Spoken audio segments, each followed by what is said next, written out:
रिजवी साहब, फैसला आ गया और फैसले के शुरू में लिखा है कि 3-2 से फैसला आया है, मगर क्योंकि जो बाकी 2 जज साहिबान हैं जिन्होंने इत्तफाक नहीं किया 3 जजेस से, उन्होंने जस्टिस अतहर मिनल्लाह और जस्टिस याया अफरीदी का जो नोट था उसको भी हिस्सा बनाया है, मगर अपने फुट नोट पे फिर ये भी लिख दिया कि रिकॉन्स्टिट्यूट हुआ था बेंच।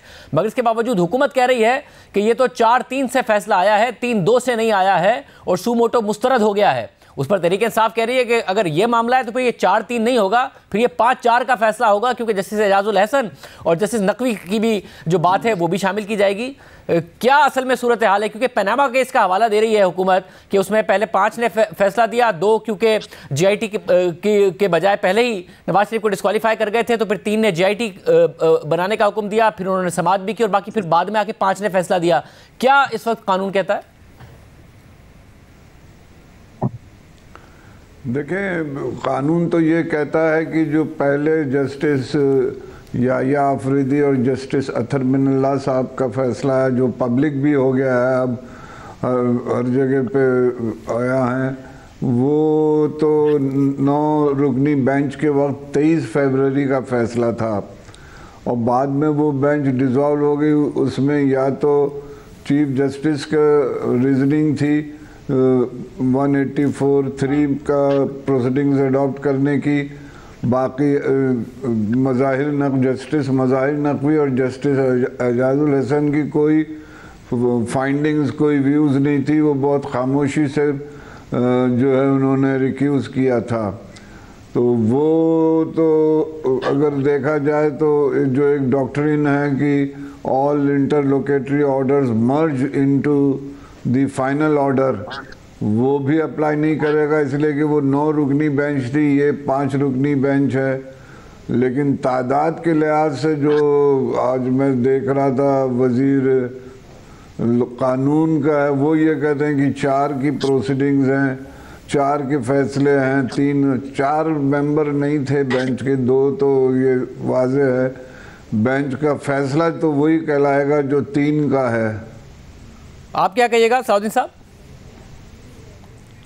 देखिए शाहजेब, मैं समझता हूँ एक बार फिर हम सारी तमाम जमातें जो गई थी और बार एसोसिएशन गई थी सुप्रीम कोर्ट के पास के आईनी जो अभाम है वो दूर हो जाए, वो बजाय दूर होने के और पेचीदा हो गया है। देखिए, जो पहले जो ऑर्डर थे 2 जजेस का तो खैर काफी क्लियर है। जहां तक एजाजुल हसन साहब और मज़ाहिर नकवी साहब की बात है, उन्होंने तो क्लियरली अपने आप को उन्होंने तो सिर्फ रिक्यूज किया है, कोई उनकी जुडिशियल फाइंडिंग या ऑर्डर आया ही नहीं है। 2 और जो जज साहिबान हैं, जो याया अफरीदी साहब और अतहर मिनल्लाह साहब, उनके ऑर्डर्स बड़े दिलचस्प हैं और मैं समझता हूं अगर उनके ऑर्डर जरा ज्यादा क्लियर होते तो शायद आज ये अभाम ना होता। अब उसके बाद क्या होता है कि जो चीफ जस्टिस साहब है, गालिबन उन्होंने कोई एडमिनिस्ट्रेटिव ऑर्डर पास किया होगा, वो तो मंजर आम पे नहीं आया, जिसमें वो कहते हैं कि अब हमने ये 5 मेंबर बेंच बना दिया है। मगर उस 5 मेंबर बेंच में 3 जज साहिबान कहते हैं कि हम इन पिटिशंस को अलाउ कर रहे हैं और दीगर उन्होंने डायरेक्शंस दिए हैं। 2 जज साहिबान कहते हैं कि नहीं, हम 2 तो डिसमिस कर रहे हैं पिटिशंस को कि ये काबिल समात नहीं है, प्रीमेच्योर हैं, और हम जो याया अफरीदी साहब और मिनल्लाह साहब के जो ऑर्डर थे उनकी तायीद करते हैं। तो by implication they are saying कि 4-3 से ये पिटिशंस जो हैं वो डिसमिस हो गई हैं। अब एक कंफ्यूजन पैदा हो गई है। नॉर्मली तो जो प्रोसीजर माजी में हम देखते आए हैं इन नियरली ऑल केसेस, मगर एक जो आपने हवाला दिया है उस पर मैं आता हूं, मगर नॉर्मली जो रूटीन में है वो ये होता है कि अगर कोई जज किसी पिटिशन को काबिल समात नहीं समझता, वो उसी वक्त उठ के बेंच से चला नहीं जाता। वो जज साहब जो हैं वो उस बेंच का हिस्सा रहते हैं और जब फाइनल फैसला सुनाया जा रहा होता है तो वो कहते हैं कि मेरी राय में ये पिटिशन को डिसमिस होना चाहिए या मेरी राय में पिटिशन को अलाउ होना चाहिए। तो तमाम जज साहिबान एंड तक उस केस का हिस्सा रहते हैं। एक जो एग्जाम्पल है ऐसी सिचुएशन की, वो पनामा केस में पाई जाती है। उसमें ये हुआ था, आपको याद होगा कि जस्टिस खोसा साहब और गुलजार साहब ने शुरू में ही कह दिया था कि नवाज शरीफ साहब नाअहल हैं। उसके बाद मगर 3 जज साहबान ने कहा कि नहीं, अभी हम फौरी तौर पे फैसला नहीं कर सकते कि वो नाअहल हैं या नहीं। इसमें की जो रिपोर्ट थी वो सामने पेश आई।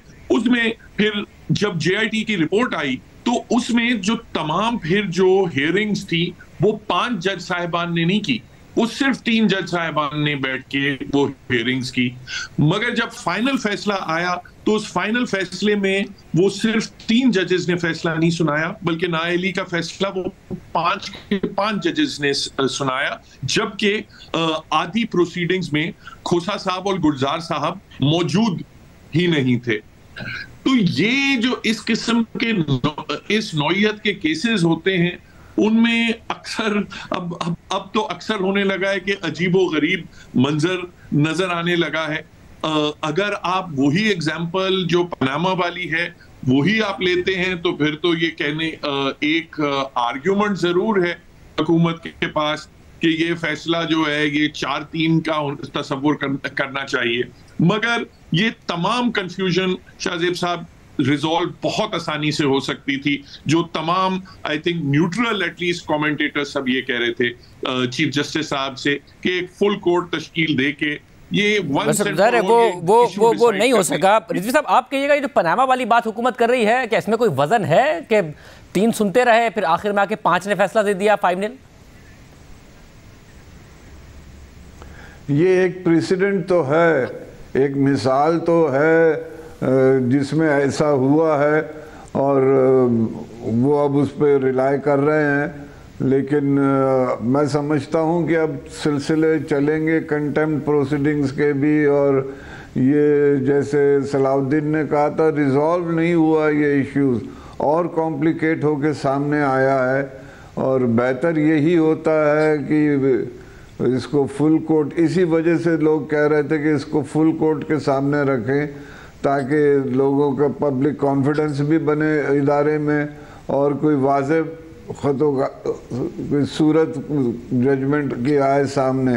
एक तो बहुत जल्दबाजी की है, ख़त्म करो आज ही ख़त्म करेंगे, कल फैसला सुनाएंगे। इसमें कभी इतने बड़े इश्यूज़ पे ऐसा नहीं हुआ है कि इतनी जल्दी ख़त्म किया गया हो।